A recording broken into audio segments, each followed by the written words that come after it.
네, 강프로입니다. 자, 셀트리온 한번 볼 텐데 오늘 1.1% 상승해서 끝났습니다. 일단 고가에서 내가 물려 있다 하시는 분들이 있을 겁니다. 근데 그런 분들 일단 걱정하시지 않으셔도 되고 지금 올라간다고 팔지 마세요. 지금 그런 구간 아닙니다. 지금 주식시장에서 강세를 보일 수 있는 종목은 정해져 있어요. 첫 번째 반도체, 두 번째 바이오입니다. 물론 그중에 지금 저PBR 종목들이 강세를 보이는 부분이 있어요. 근데 그런 부분도 반드시 실적을 포함시켜서 보셔야 됩니다. 근데 그 실적을 보는 게 굉장히 어려워요. 단순히 뭐 지금 실적에 대한 전망치를 내가 잘 계산할 수 있다 이런 부분이 아니에요. 실적은 미래 가치를 반영합니다. 주가가 올라가는 원리가요. 지금 좋아서 올라가는 게 아니라 앞으로 좋을 종목들이 올라가는 거예요. 즉 앞으로 실적이 좋아질 수 있는 종목들이 올라가는 건데 실적이 좋아지는 기준이 뭐가 되죠? 지금 나오는 실적 플러스 무언가. 그쵸? 이게 나와야 되는 겁니다. 자, 그러면 이게 되는 거죠. 지금 나쁘면 주가가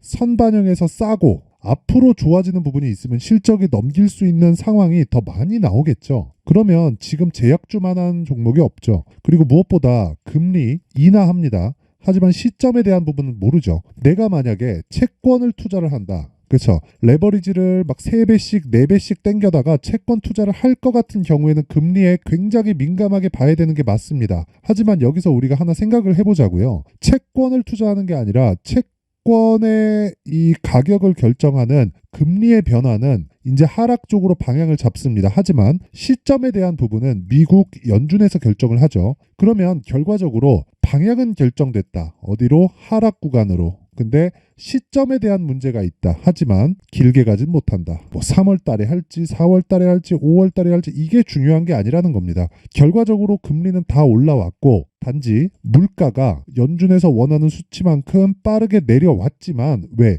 금리를 인상하는 시점부터 그리고 나서 지금 추가적으로 안착할 수 있는지에 대한 부분을 보는 건데 우리는 여기서 가격이 먼저 반영한다 그랬죠. 금리가 낮아진다. 그러면 성장주 부각받고 성장주가 부각받는 과정에서 한국 시장에서는 하나입니다. 반도체, 그리고 바이오. 이거 말고는 지금 볼 게 없습니다. 그래서 셀트리온이 개별적인 이슈들이 있어요. 합병에 대한 부분, 지금 헬스케어 합병됐죠. 근데 이제 뭐가 남았나요? 제약이 남았다. 그리고 이게 셀트리온뿐만 아니라 자 내용 한번 보시면요. 레고캠 바이오.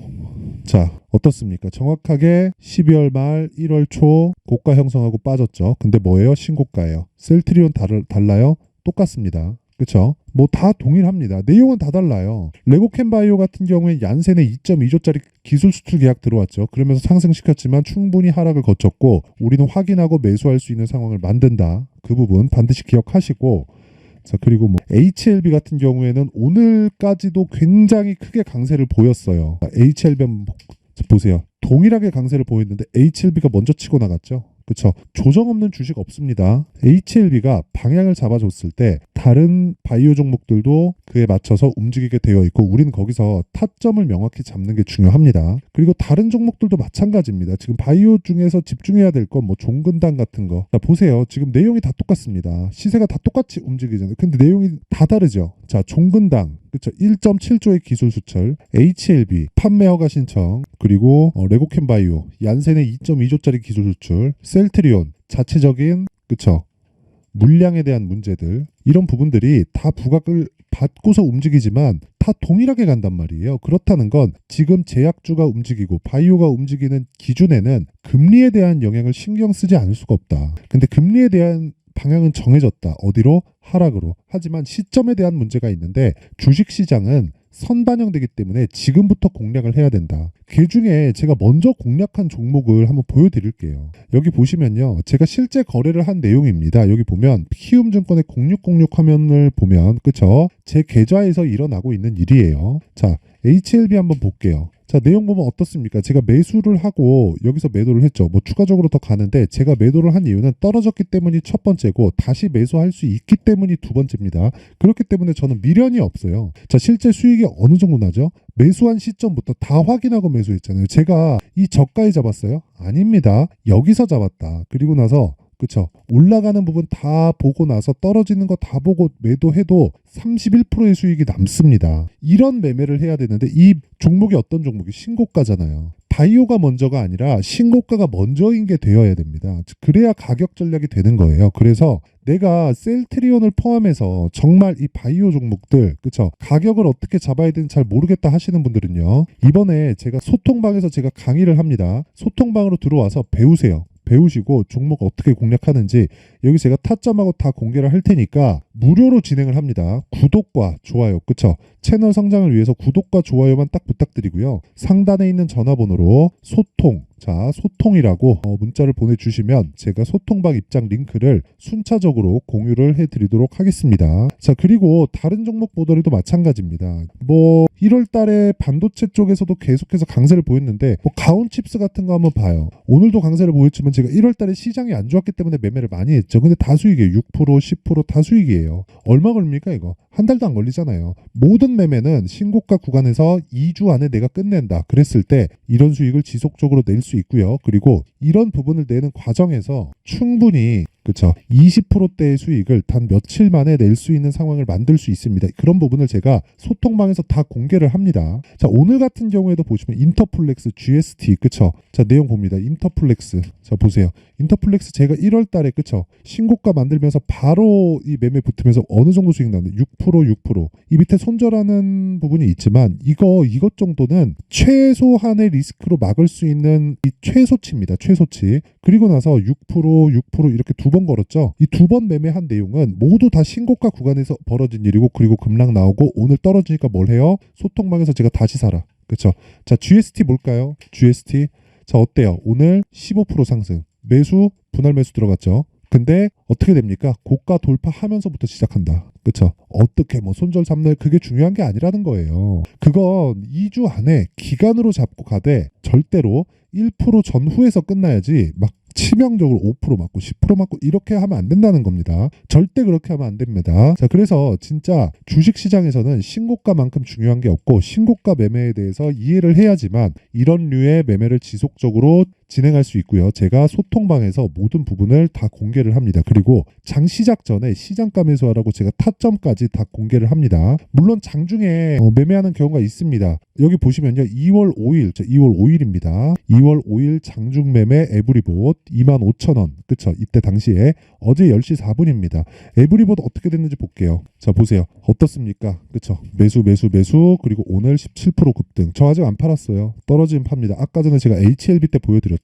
내일 약간의 상승폭만 나와도 30%까지 바로 갑니다. 근데 2주 안에 다 끝나죠. 이런 매매를 하라는 거예요. 그러려면 소통방으로 들어오시고 2월 달에 제가 소통방에서 진행하는 종목들, 그 신고가 종목들이 어떻게 진행되는지도 다 강의를 할 계획이고 이 두 가지 챕터로 진행이 됩니다. 신고가 검색기 그리고 여기 수익 모델 이 두 가지 내용으로 진행이 되는데 첫 번째 신고가 검색기에 대한 부분은 여기서 나오는 모든 매매 종목들 제가 매매하는 모든 종목들은 이 검색기에서 발생을 하고요. 그리고 여기 수익 모델 그쵸? 이 수익 모델에 대한 부분은 얼마에 매수해야 되는지 내가 비중을 어떻게 실어가야 되는지 분할 매수를 어떻게 해야 되는지 보유 기간을 어떻게 잡아야 되는지 그 기준에 대한 부분을 제가 내용으로 준비를 해놨고요.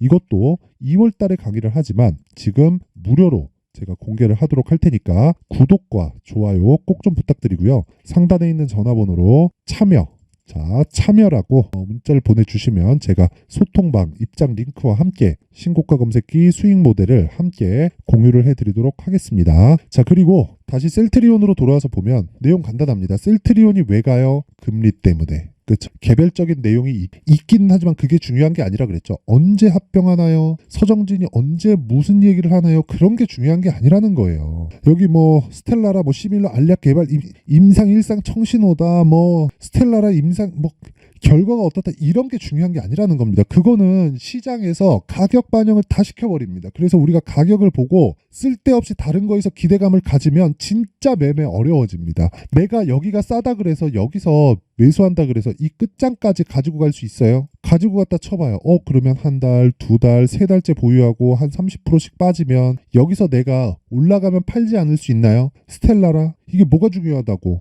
그렇죠. 우리가 중요한 건 얼마에 사서 얼마에 파는지입니다. 그러면 가격 전략이 중요한 거고 내용은 다 다르지만 어떻습니까? 아까 전에 레고캠바이오 내용이 다른데 왜 시세가 똑같이 나오냐고요. 그렇죠. 그럼 우린 이 구간에서 매매할 수 있는 가격대를 찾자. 그렇죠. 그게 제가 모두 그쵸? 모두 신고가 매매 전략에 다 있습니다. 자, 그래서 여기 셀트리온의 가격과 단기 보유 전략을 제가 함께 준비를 해왔는데, 단기 뭐라 그랬어요? 2주입니다. 2주. 그쵸? 2주 동안 뭘 해야 돼요? 수익 전환 시켜야 된다. 손실 볼 수 있지. 어느 정도 1% 내외. 이게 끝입니다. 기간 얼마? 2주. 그러려면 가격에 디테일하게 들어가야겠죠. 그래서 내용이 좀 깁니다. 20페이지에 걸쳐서 좀 긴데, 요것도요 제가 무료로 공개를 하고요. 구독과 좋아요 꼭 좀 부탁드리고, 상단에 있는 전화번호로 구독이라고 문자를 보내주시면 제가 셀트리온의 가격과 단기 보유 전략을 함께 공유를 해드리도록 하겠습니다. 자, 항상 시청해 주셔서 감사드리고요. 그리고 셀트리온의 가격 이제 확인하는 일만 남았는데, 그 가격대가 바뀌기 때문에 원리를 알아야 됩니다. 그쵸? 그래서 가격만 받고 싶으면 소통방으로 들어오시되, 원리에 대해서 알고 싶고 앞으로 내가 어떤 식으로 매매를 해가야 될지, 그리고 지금 2월 달에 정부 발표가 남아 있고요. 그리고 4월 달에 총선 있죠. 관련된 테마들이 있습니다. 그런 종목들 다 신고가 구간에서 움직이고 있는데, 그런 종목들을 얼마에 어떤 식으로 어느 기간에 잡아서, 그쵸? 기간은 고정이에요. 2주인데 2주 동안을 맞추기 위해서 내가 어느 정도의 기간을 잡고 기다려야 되는지를 제가 상세하게 내용 준비를 해놨으니까 영상 끝까지 시청하시고요. 모든 분들이 성공 투자하셨으면 좋겠습니다. 자, 24년도가 돼서도 시장은 여전히 어렵습니다. 자, 근데 시장은 항상 어려울 거예요. 앞으로도 계속해서 어려워질 겁니다. 자, 근데 제가 매월 대시세 종목을 구독자분들에게 공개를 합니다. 자, 내용을 보면 12월 달에 실제 공개를 했었던 강프로의 대시세 종목에 대한 내용인데, 대기업을 상대로 안정적인 매출 구조를 가지고 있고요. 그리고 현재 주요 거래처는 삼성전자, 인텔, 하이닉스, TSMC, 해외에 반도체 관련된 기업이라는 걸 알 수 있죠. 그만큼 1월 달에 제가 보고 있었던 종목은 반도체 관련주라는 걸 알 수 있습니다. 공개를 해드리면 이 내용입니다. 여기 어보브 반도체, 그쵸? 실제 제가 거래한 내용을 공개를 한 거고요. 수익에 대한 크기를 보면 공략한 시점, 제가 가격대를 함께 공개를 해드렸는데, 공략한 시점부터 21%의 수익 마감이 된 것을 확인해 볼 수가 있습니다. 자, 근데 지금도 마찬가지입니다. 지금은 어떤 이슈가 있을까요? 2월 달에 발표한다는 기업 밸류업 프로그램이 있죠. 근데 그걸로 인해서 지금 2월 달에 발표한다고 이야기가 나온 상황이고요. 무엇보다 우리가 생각해야 될 내용은 한 가지입니다. 어떤 이슈나 그리고 어떤 상승할 수 있는 내용으로 인해서 주가가 올라가는 것은 맞죠. 하지만 가격이 먼저 반영한다는 걸 반드시 알고 있어야 되고, 그런 내용에 대한 파악이 되었을 때, 그쵸? 여기 어보브 반도체처럼 21%, 그쵸? 대략 3에서 4일 동안 20% 이상의 수익을 먹을 수 있고요. 그리고 여기 HLB 같은 종목처럼 대략 일주일이 채 되지 않는 기간 동안 30%의 수익을 낼 수 있습니다. 자, 그러면 답은 나왔어요. 재료에 대한 부분보다 중요한 게 가격이다. 자, 근데 지금 시장에 쏠려 있는 게 뭐죠? 2월 달에 발표하는 기업 밸류업 프로그램에 대한 내용이죠. 자, 그러면 우리가 이쪽에다가 지금 집중을 해야 될까요? 그 내용을 한번 보겠습니다. 기아차의 차트를 보면요. 1월 24일 날 정부단에서 입김을 불어넣은 이후에 시세가 강하게 발생한 것처럼 보이지만, 애초에 12월 달부터 신고가를 달성했다는 걸 확인할 수 있습니다. 자, 그러면 우리가 스케줄을 따져봤을 때 우리가 어디를 봐야 될까요? 4월 달 총선을 봐야 됩니다. 드디어 때가 온 거죠. 4월 달 총선이 끝나면 그 뒤엔 뭐가 있죠? 대선 전국으로 들어갑니다. 그러면 우리는 4월 달 총선부터 시작해서 대선까지 이어질 수 있는 종목을 찾는 게 정말 중요합니다. 그게 정부 정책의 방향과 그리고 스케줄에 맞춰서 가는 거예요. 정치적인 상황에 따라서 주가가 움직이는 걸 우리는 수도 없이 많이 봐왔기 때문에 스케줄에 맞춰서 가는 게 지금으로서는 답이 될 수 있습니다. 그리고 무엇보다 어느 정도의 시세를 내는지 그 첫 번째 단계인 상황을, 그쵸? 제가 12월 달 밝혀드렸었던 대시세 종목으로 이미 공개를 해드렸기 때문에, 그쵸? 어떻게 제가 매매를 했는지까지 다 보여드렸습니다. HLB처럼, 그쵸? 31.9% 걸린 시간은 4일밖에 되지 않죠. 이 종목을 제가 가격과 그리고 어떤 종목인지를 애초에 12월 달부터 공개를 한 겁니다. 자, 그럼 지금도 마찬가지예요. 앞서서 제가 말씀드렸었던 23년도에 했었던 여러 가지 종목들이 있죠. 한미반도체 같은 종목들도 여기 소통방에서 모두 공개를 해서 실제로 10,000원부터 60,000원까지 상승한 내역이 있고요. 왜 공략을 했는지를 제가 다 공개를 해드렸습니다. 근데 지금도 마찬가지라는 거죠. 정부 정책의 방향에 맞춰서 또는 선거 스케줄에 맞춰서 매매를 이어가야 될 때가 됐고요. 제가 총선 관련된 큰 시세가 나올 수 있는 대시세 종목을 준비를 해놨습니다. 길게 말씀드리지 않겠습니다. 모든 종목들은 신고가를 달성하면서 대시세 준비를 하게 되고요. 신고가를 공략했을 때 내가 시장에 주도주를 잡을 수 있는데 지금은 총선에 집중하는 게 맞다. 그래서 총선 관련된 그리고 대선까지 이어질 수 있는 종목을 준비를 해놨는데 지금부터 준비를 하셔야 나중에 고가에 올라가서도 꾸준하게 매매를 이어갈 수 있습니다. 자꾸 막 손절하고 매매하는 과정에서 너무 어렵다 하시는 분들은요. 이 종목 딱 받아가서 큰 수익 내셨으면 좋겠고요. 이 종목은 상단에 있는 전화번호로 대시세라고 문자를 보내주시는 분들에 한해서만 제가 총선 그리고 대선까지 이어질 수 있는 종목을 공개해 드리도록 할 테니까 상단에 있는 전화번호로 대시세라고 문자를 보내주시고요. 그리고 구독과 좋아요 꼭 좀 부탁드리겠습니다. 시장은 정말 어렵습니다. 자, 그래서 모든 분들이 성공 투자하셨으면 좋겠고요. 기본적으로 가격에 대한 파악을 하면서 큰 수익을 내셨으면 좋겠습니다.